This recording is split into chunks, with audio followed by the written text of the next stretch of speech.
Hello and welcome to this session, which is all about releasing hip pain.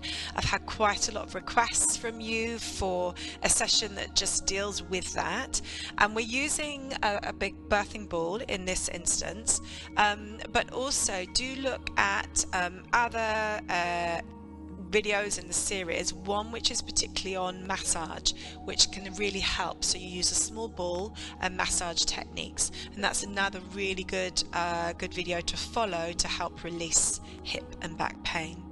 So using the big ball, one of the great things about this is it supports us, but also it helps us to relax. And one of the things that we do is we carry so much through our hips, which is often why we feel that pain. And because of all the hormones which are loosening our joints, we have less stability in our body. So it's good to use things to help you stabilize a little bit more, so that you can use them as a gentle prop, and that's what the ball can do. So let's just go into a gentle position, which is a lovely kind of position just lying on the ball. You want the ball to be quite underneath you so that it's supporting you. But also you want to be aware that that can kind of squash the chest a little bit. So just go gently on the chest as you move side to side, and make sure that it feels comfortable to you. And you can just gently rock side to side. Now I'd like you to stay in this position while I move into the next movement that I'd like you to do. So you can just stay here. But what I'd like you to do, and if you do get lots of pain in your hips, it's worth putting something between your knees just to give you a bit of control. And then we're just going to slide the ball out and then come back in. Yeah, so you slide the ball out and come back in. Now you only go as low, and you can start to try this now, as is comfortable for you. And notice that my back is long. Yeah, I'm not rounding the back, and it's just a gentle, comfortable movement. It's all you're trying to do. So just gently come down and then lift back up, and then again, and it should feel good. And do that for me one more time, and then go back into your relaxed position. And as you rock in this relaxed position, you don't have to have the cushion between your knees now. You could take that away or keep it there if it feels good. We're going to start to get some movement in the upper body, so I want you to rock a little bit more. So allow your upper body to rock from side to side a little bit more. And what you'll notice is that your rib cage will start to move. Now connect to your pelvic floor and your deep abdominals when you're doing this. And if you've watched any of my other videos, you'll know that I'm very keen on core control using the pelvic floor. So to connect to your pelvic floor, you just want to lift up through from your back passage to your front passage, lift up through your core muscles, and just have that little bit of control, which is what we need. But at the same time, you're relaxing through the hips and breathing, and just letting your body relax as much as you can. And again, you can stay in that position for a little bit as I show you your next exercise. So I'm going to give you two alternatives. So the first one is to cross your right leg over your left, take your hands to the left, and then pull your hips over to the right. And this is going to help to stretch and release into the right hip. Now if you've got a lot of tightness there, it's also worth rubbing the hip. Yeah, just rubbing into it. Just doing some little circles with your hands. That can help to release some tension. Now if you get a lot of pain, you might find the next exercise uncomfortable, which is why you're going to stay in the position I'm in right now, if that's the case. But if you are comfortable to go into a pigeon stretch, if you know pigeon stretch, you're going to bring your right knee up, turn your knee out to the side, lengthen your left leg back, and then you're just going to rock side to side. So we're not holding this position, we're rocking with it.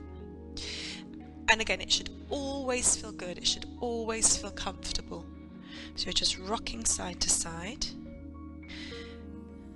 And again, using this to release tension in the hips. You're going into the back of the right hip and into the front of the left hip. So your left leg is extended, your right leg is up and underneath you.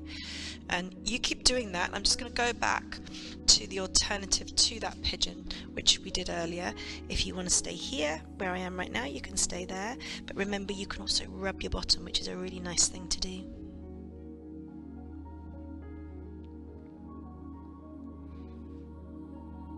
Okay, and then let's change legs. So again, you can do this alternative stretch, which is nice if you get some severe hip pain. You can just do this, which is a milder stretch. It's gentle. And again, you can rub into your buttocks. Just rub your fingers in. It's nice to get someone else to do that rubbing for you if you can, but you can do it. And you're pushing your hip over to the left and hands to the right, or you can do that pigeon stretch. Bring your knee up underneath you and then just rock side to side.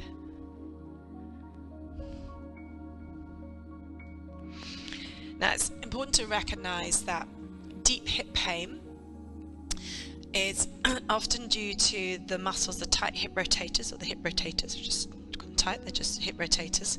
And some of these muscles are very close to your pelvic floor. So when you get tightness in the hip, it can transfer into the pelvic floor. So getting everything to open and move is a really good thing. And when you're pregnant and you can't get to a stretch because it causes pain, this is where the power of your mind is really, really important. So what I'd like you to do now is find your ball again and relax onto it. And you might want to keep your head centered, so you might want to come into this position. You could have your head up here, as long as your head feels comfortable and your chest feels comfortable. And just gently rock, close your eyes, and then hold and focus on your breath. Inhale, exhale.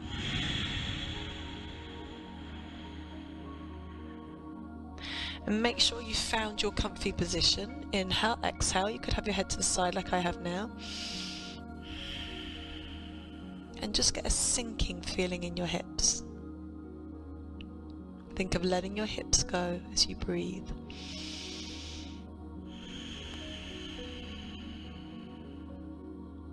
So let the hips sink, relax, and let go.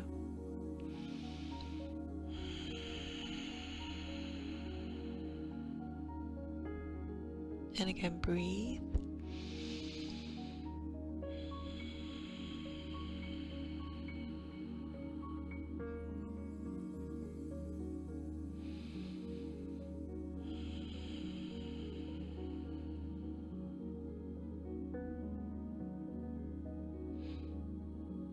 And just really let your hips sink and let go. So do one more breath, inhaling, exhaling as you inhale. Feel the ribcage expand as you exhale. Take your breath into your hips and think of your hips sinking and releasing and letting go.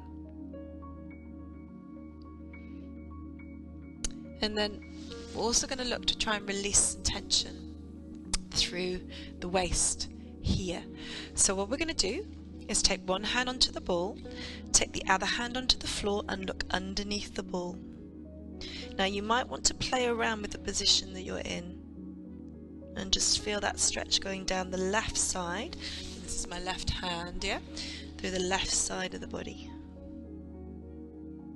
Should always feel positive. And then change other side. So take the left hand onto the ball, take your right hand through and look underneath your left hand, and you want to move yourself around until you feel that stretch on your right side. It should always feel positive, it should always feel good.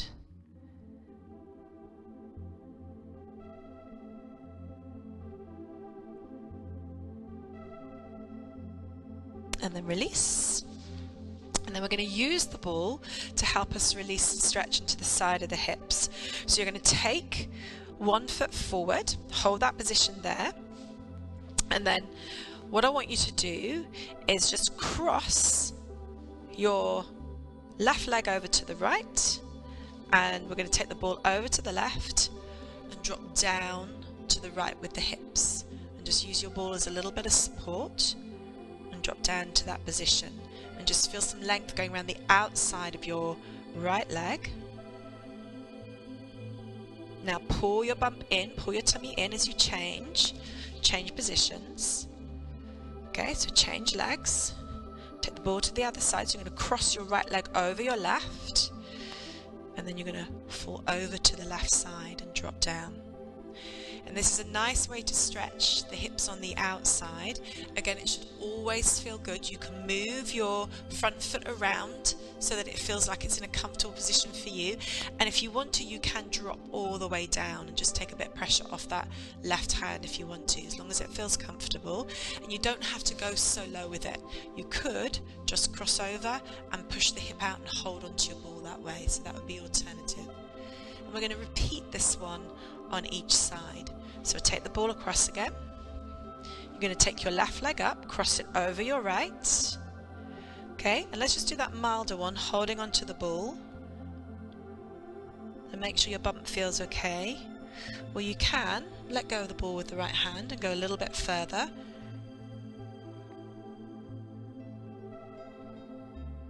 And then again, we're going to do it to the other side. So change legs. Now again, everything you do has to feel positive. It has to feel right. So cross the right leg over the left, and you can just hold and reach. And you're getting that opening through that left side. Or you can go down, go a little bit further. As long as it feels okay to you, then that's fine. And then release. And let's go back onto the ball. And just relax. And just rock side to side and go back to really releasing and letting go. So I hope you've enjoyed this little mini session. You can stay rocking on your ball, and if you just did that every evening, breathed, relaxed and let go, I guarantee you it will really help. And one of the biggest reasons why it's so good to have one of these balls is because sitting down, seated postures can often cause that tension in the hips, as can lying in bed. Often you can wake up and feel tension in your hips, so it's really good to gently move, and using this ball is one way you can do that.